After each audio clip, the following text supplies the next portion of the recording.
Justice G D Khosla वो जज थे जिन्होंने नाथूराम गोडसे केस की सुनवाई की थी और नाथूराम गोडसे को फांसी की सजा दी थी। गोडसे को फांसी पर चढ़ाने के बाद जज साहब अपनी किताब the murder of Mahatma and other cases from a जजेस डायरी में पेज नंबर 305 से 6 पर लिखते हैं कि अदालत में गोडसे ने अपनी बात 5 घंटे के लंबे बयान के रूप में रखी थी, जो कि 90 पृष्ठों का था। और 5 घंटे तक लगातार बोलने के बाद जब गोडसे ने बोलना बंद किया, तब सभी सुनने वाले स्तब्ध और विचलित थे। एक गहरा सन्नाटा था। जब उसने बोलना बंद किया, महिलाओं की आंखों में आंसू थे और पुरुष भी खांसते हुए रुमाल ढूंढ रहे थे। मुझे कोई संदेह नहीं है कि यदि उस दिन अदालत में उपस्थित लोगों की झूरी बनाई जाती और लोगों को गोडसे पर फैसला देने को कहा जाता, तो उन्होंने भारी बहुमत से गोडसे को निर्दोष करार कर दिया होता। गोडसे का बयान सुनने के बाद मैं उन्हें फांसी की सजा नहीं देना चाहता था, लेकिन मैं सरकार और प्रशासन के दबाव में मजबूर था। मुझे पता है कि गोडसे को फांसी की सजा देकर मैंने जो पाप कर्म किया है, उसके कारण यमराज के घर एक भयंकर सजा मेरा इंतजार कर रही है। मैंने एक निर्दोष और महान देशभक्त को फांसी की सजा दी थी, जिसके लिए भगवान मुझे कभी क्षमा नहीं करेगा।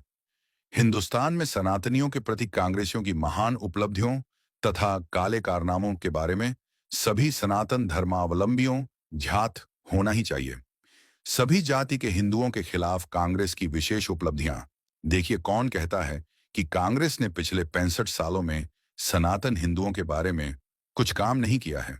काम तो बहुत किया है, लेकिन केवल अपने मुसलमान भाइयों के लिए ही किया है। जैसे पाकिस्तान बनाया केवल मुसलमानों के लिए, बांग्लादेश बनाया केवल मुसलमानों के लिए, कश्मीर में धारा 370 लागू किया केवल मुसलमानों के लिए, अल्पसंख्यक बिल बनाया केवल मुसलमानों के लिए, मुस्लिम पर्सनल लॉ बोर्ड बनाया केवल मुसलमानों के लिए, अल्पसंख्यक मंत्रालय बनाया केवल मुसलमानों के लिए, वक्फ बोर्ड बनाया केवल मुसलमानों के लिए, अल्पसंख्यक विश्वविद्यालय बनाया केवल मुसलमानों के लिए, हिंदुस्तान का बंटवारा धार्मिक आधार पर किया केवल मुसलमानों के लिए, प्लेसेस ऑफ वर्शिप एक्ट बनाया मुसलमानों के लिए, हिंदू मंदिरों का चढ़ावा हड़शिपने का कानून बनाया, मुसलमानों के मदरसे चलाने के लिए हज यात्रा की सब्सिडी देने का नियम बनाया, मुसलमानों के लिए एंटी कम्युनल वायलेंस बिल संसद में पेश किया मुसलमानों के लिए।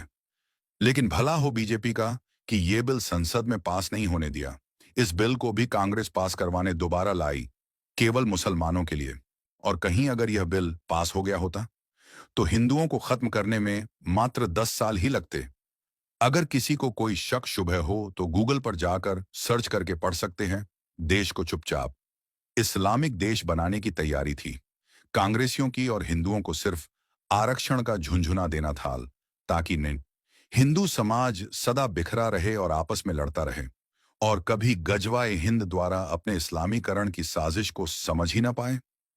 हिंदुओं को दोयम दर्जे का नागरिक, सेकंड रेट सिटीजन बनाने के लिए हिंदू कोड बिल लाई, वो भी केवल मुसलमानों के लिए